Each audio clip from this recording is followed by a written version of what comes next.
다음은 우리 조예가 깊으신 석야 신웅순 박사님의 고시조에 나타난 효사상에 대한 발표가 있겠습니다. 부탁드립니다.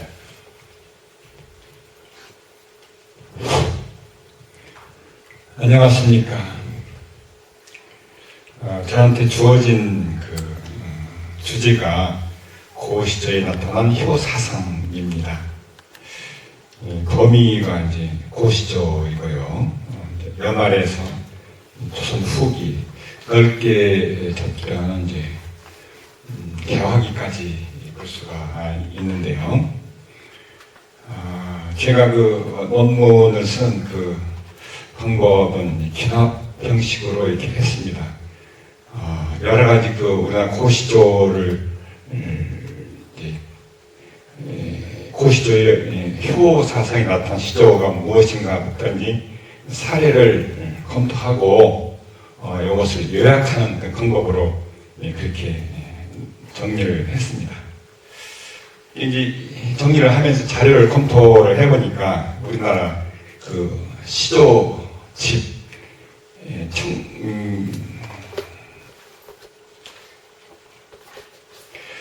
1713년 숙종 39년인데요. 아각스병이라고 있습니다.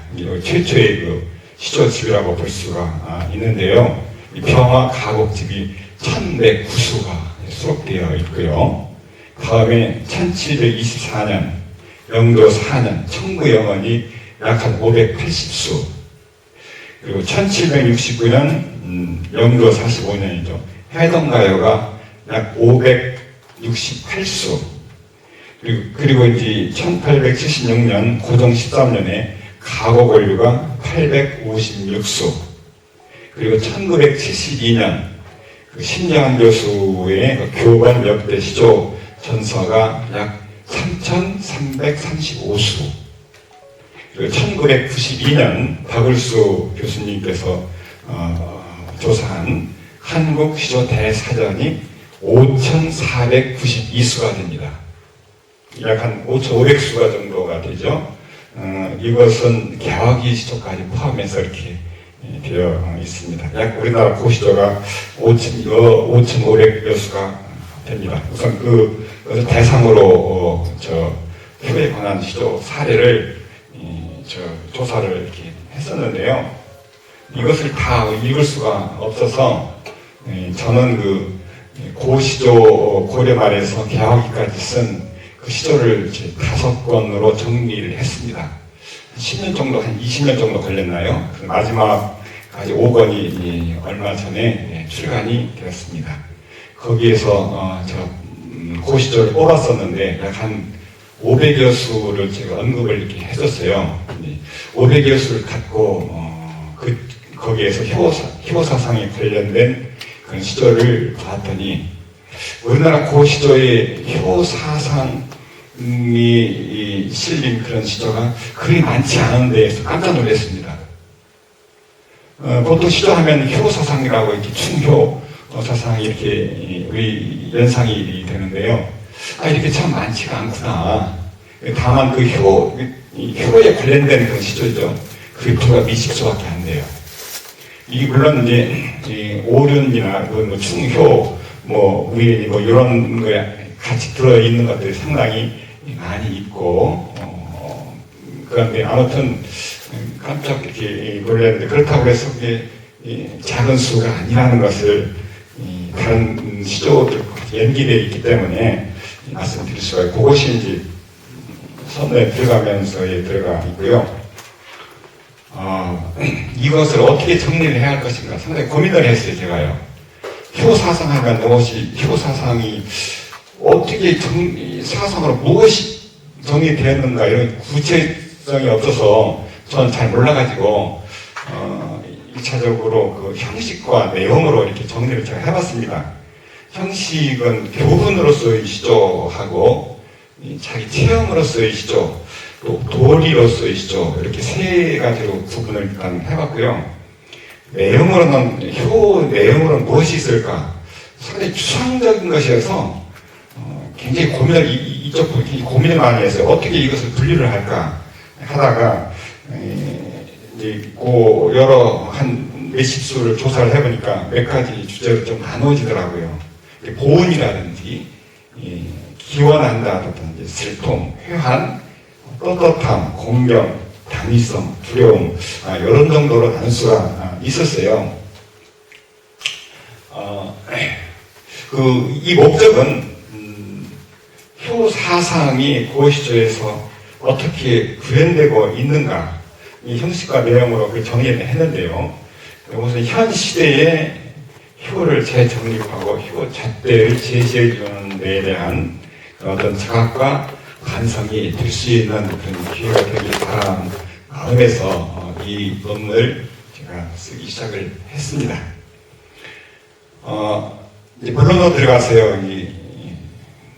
보면은 66쪽에 있죠. 고시조에 나타난 효시조, 주세궁, 각선장, 김상용의 오륜가가 있더라고요. 오륜가는 조선시대 그 가부장적인 가정 질서를 계도하거나 국가 질서를 확립하기 위한 의도로 지어진 그런 노래인데요. 효는 춤과 함께 가장 기본이 되는 중요한 덕목 중에 하나입니다. 첫 번째는 그 주세궁의 오륜가는 백성을 교화할 목적으로 지은 건데요. 여기서는 다만 그 부모 유신을 형제 우애로 바꿔서 이렇게 시조를 지었더라고요. 다음에 이제 시간 관계상 그 시조는 읽지 않고 생략을 하도록 하겠습니다. 여기 텍스트에 있으니까요. 다음에 이제 각선장의 오륜가가 있습니다. 첫 번째 이제 주세궁의 오륜가가 있고, 두 번째 각선장의 오륜가가 있습니다. 각선장의 이 오륜가는 어린아이를 위한 교육용 교재입니다. 어린아이. 주세궁 오륜가는 백성 교화를 목적으로 한 것이고, 각선장은 어린이를 위한 교육용 교재인데요. 이 각선장의 시조를 살펴보면 효라는 것은 사실 관념적인 주제거든요. 그것을 은유로 형상화시킨 것이 다른 시조와는 굉장히 특징이 좀 있습니다. 다른 시조들은 이 몸이 죽어주고 이를 고쳐주고 상당히 직설적이죠. 또 다른 모든 것이 대부분이 다 고시조들이 직설적인데 이것을 은유 형식으로 했던 것이 좀 굉장히 특별했어요.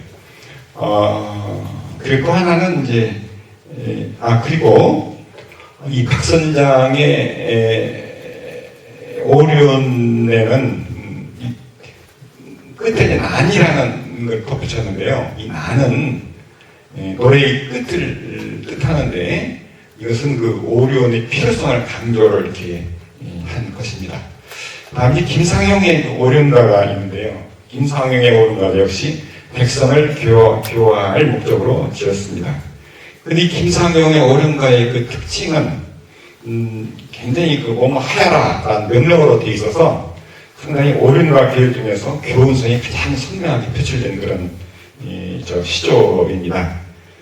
이걸 정리하면 주세궁, 김상용의 오륜가는 백성을 교화할 목적으로, 각선장의 오륜가는 어린이를 교육용 교재로, 주세궁과 김상용의 오륜가는 상당히 직설적으로 묘사되어 있는 반면에 각선장의 오륜가는 은유로 되어 있다는 점이 다르고요.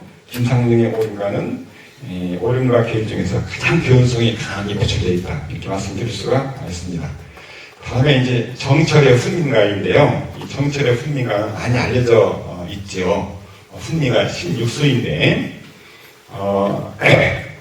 첫 수의 부의 모자, 넷째 수의 자해, 마지막 수의 단백자, 불부재, 이 세 수가 효에 관한 것입니다. 그런데 이 시의 특징 중에 하나는 그런 백성을 교화시키고자 하지만 굉장히 쉽고 자연스러운 우리말로 노래를 지을 점이 상당히 특색이 있어요. 정철의 원래 이 가사 시조의 대가 있지 않습니까? 그게 좀 다르다고 말씀드릴 수가 있고요. 세 번째로 박일러의 조홍시가 지금 교과서에도 나오고 그래서 굉장히 유명한 건데요. 박일러의 여기 어디에 있느냐면 관중 조홍감이 부인하다, 여러분 다 잘 알고 계시죠? 69쪽에 있습니다. 이 조홍시가 첫 수가 굉장히 유명한데요. 이건 육적 고사를 들어서 지었고요. 그래 조홍시가 전부 다 네수인데 첫째 수는 육적 고사를 들어 지었고, 둘째 수는 양지성 효가, 셋째 수는 학발 쌍친가라고 이렇게 말을 합니다. 다음에 이제 기타 효시조가 있습니다. 그러면 잠시 정리를 좀 해보면요.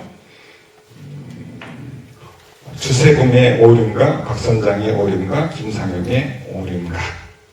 그리고 이제 이것은 오륜가고요. 순민가가 있습니다. 정철의 순민가. 그리고 이제 세 번째는 박일러의 조홍시가. 그리고 나머지는 이제 그게 있고요. 나머지 기타 효시조가 있는데요.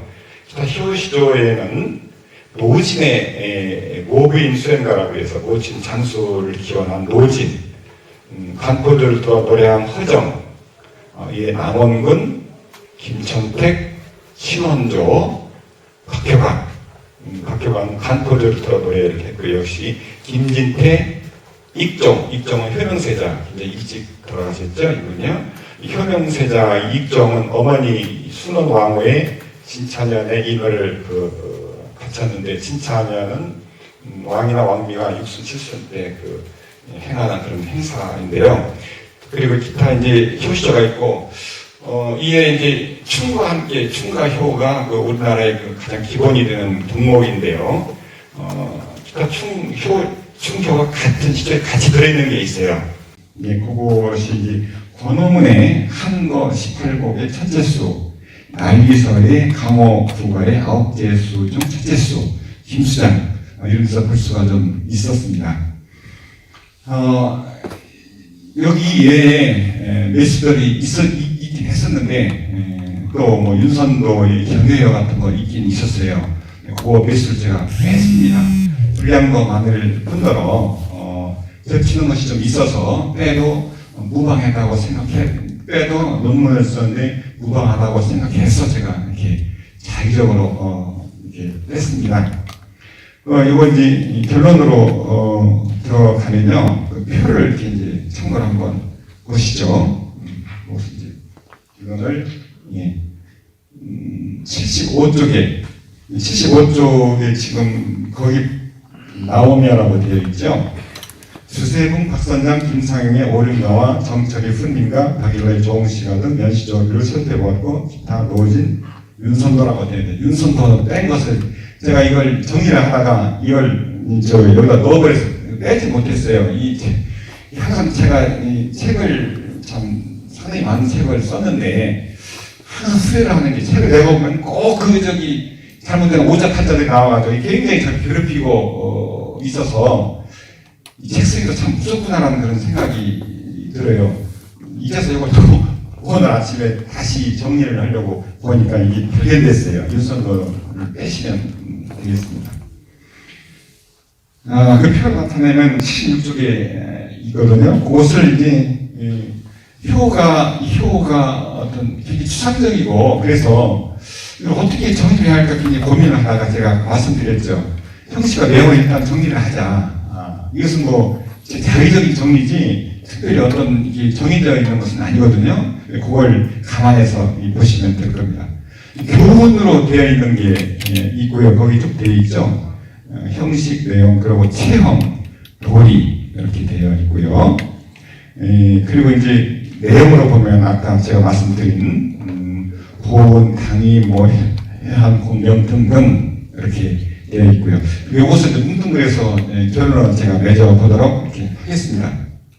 여기서 보면 76쪽이 보면은 표를 나타내면 다음과 같다. 그 밑에 보세요. 고시조 20수인데요. 20수 중에서 형식적인 면에서는 교훈에 관한 시조가 6수고요. 체험에 관한 시조가 10수. 그리고 뭐 이렇게 해야 된다, 우리는 인간으로서 해야 된다라는 도리에 관한 시조가 예수였어요. 그러면 교훈과 도리에 관한 시조는 그 대상이 어떤 일반 백성들 대상이거든요. 그리고 체험에 관한 시조는 내가 직접 체험한 그런 그 부모님이 대상이고요.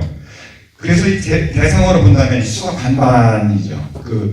내 부모님을 대상으로 한 시조가 반, 또 전부 백성들을 대상으로 한 것이 또 반, 이렇게 되더라고요, 이게. 그래서 효 시조는 자신이 부모에게 효도하는 것도 중요하지만 일반 백성들을 교화하는 것도 이에 못지않게 중요하다는 것을 이렇게 보여주고 있습니다.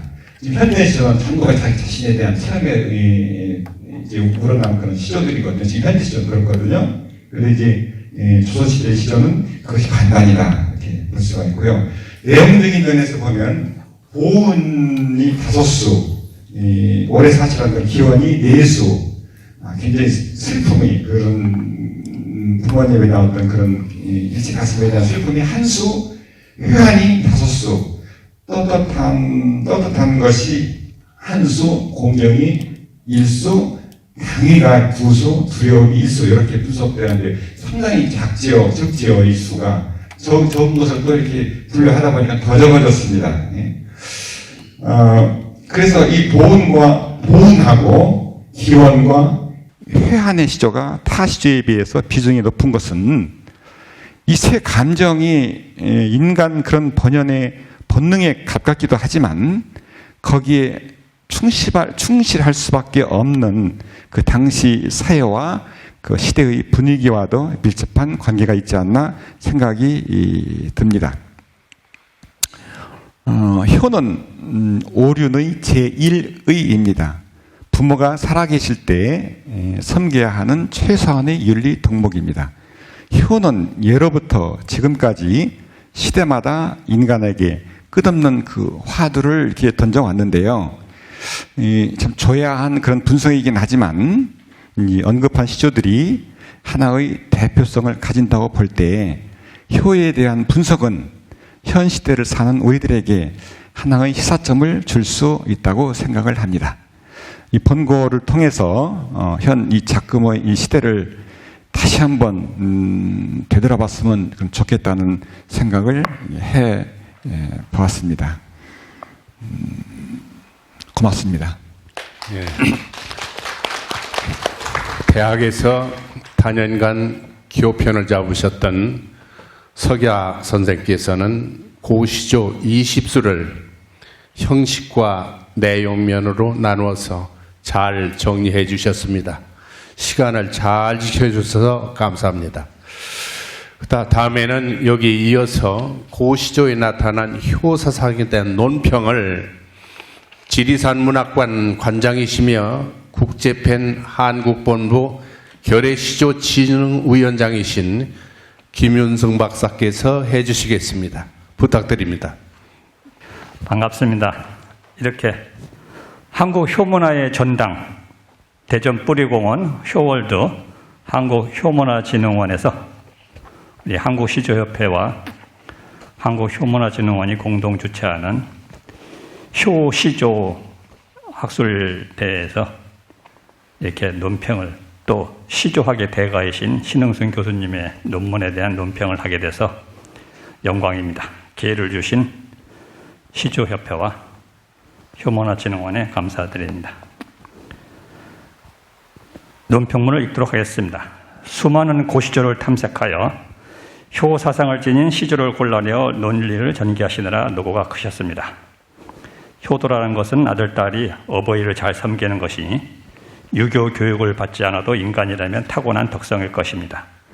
그러니 동양이나 서양이나 다 효사상에 있는 것입니다. 신라시대 효녀 지은과 효자 손수는 다 자기 집을 시사하여 양존사와 홍요사라는 절을 창건했으니 효행 보응설화와 사찰 연기설화도 겸한 것입니다. 당시에는 유교의 효사상보다는 불교 시대니까, 신라 고려는 이제 불교 시대니까 불교의 효사상이 더 영향을 끼친 것이라고 볼 수 있습니다. 고시조에 불교의 효사상이 반영된 것이 있을까요? 라고 질의합니다. 조선시대에는 모를 것도 없이 일체 유교의 효사상에 의한 효행설화가 생겨나고 효사상의 시조도 지어진 것입니다. 맹자 등문공상에 성인이 유지하사 사설로 위사도하여 교의 일륜하시니 부자유친이며 군신유이며 부부유빌이며 장유유세며 붕우유신이라 라고 오륜을 설파하셨습니다. 맹자에는 보다시피 오륜이 부자유친, 군신유의, 부부유별, 장유유서, 붕우유신이라고 명기되어 있습니다. 조선전기에 출간한 삼강행실도에는 삼강행실 효자도, 충신도, 연려도의 3부작으로 이루어져 있습니다. 이어서 오륜 중에서 장유와 붕우의 이륜을 민간에 널리 가르치기 위하여 중종시대의 모제 김한국 선생이 이륜 행실도를 편찬 가능했습니다. 여기 이륜의 장유와 붕우에는 형제도에는 종족도, 그러니까는 종조, 종친해 이런 것을 이제 강조하고, 붕우도에는 사생도, 사제지간의 의리를 또 첨가했습니다. 여기에서 오륜 중에 장유유수라는 것은 일반 사회에서의 연장자, 연소자에 대한 문제가 아니고 형제 우애가 핵심임을 보여주는 것입니다. 조선 후기 정조 시대에 이를 묶어 오륜 행실도가 발간된 것입니다. 이를 통해 보면 고시제의 오륜과에서 형제 우애를 강조한 것은 이륜 행실도에 바탕한 것이라는 것을 알 수 있습니다. 오륜 행실도를 바탕으로 오륜 행실 배경시를 지은 이가 있으니 제가 살고 있는 지리산 함양 출신 일두 정해찬 선생의 13대 종손 개은 정재기 선생입니다. 개은 정재기 선생은 예안 현감일 때 도산성을 원장도 지냈고 함양 일두 고택의 대문 정문에 5개의 충신과 효자 정문이 게시되어 있는데 거기에 한 분입니다. 1862년에 김태화라는 사람이 지은 오륜 배경시를 차원하여 이 오륜 행실 배경시를 지었습니다. 그 중에는 효자형 30인, 충신형 20인, 연려형 20인, 친애형 20인, 신의형 10인인데 대부분이 다 중국 사람이나, 물론 오륜 행실 다 중국 사람 위주로 한국 사람은 한두 명 섞여 있는 겁니다. 그래서 한국인도 포함되어 있습니다. 그렇듯 고시제에 등장하는 고사성어는 다 중국 것이고 한국 것이 없는 것이 아쉬울 뿐입니다. 혹시 한국 고사성어를 사용하거나 한국 효자를 대상으로 지은 효시조가 있긴 한가 궁금합니다. 고시조의 효사상은 다 봉건윤리를 반영한 것입니다. 3년상이나 4세동고, 9세동고, 5세동고, 심지어는 9세동고라는 건 대단한 일인데 9대가 한 집에 산다는 거. 이런 걸 강조한 건데 지금의 핵가족 시대에 이런 거 별로 의미가 없을 것 같습니다. 아무리 지금 효를 진흥한다 하더라도 부모한테 여막살이 하면서 3년상을 지켜라.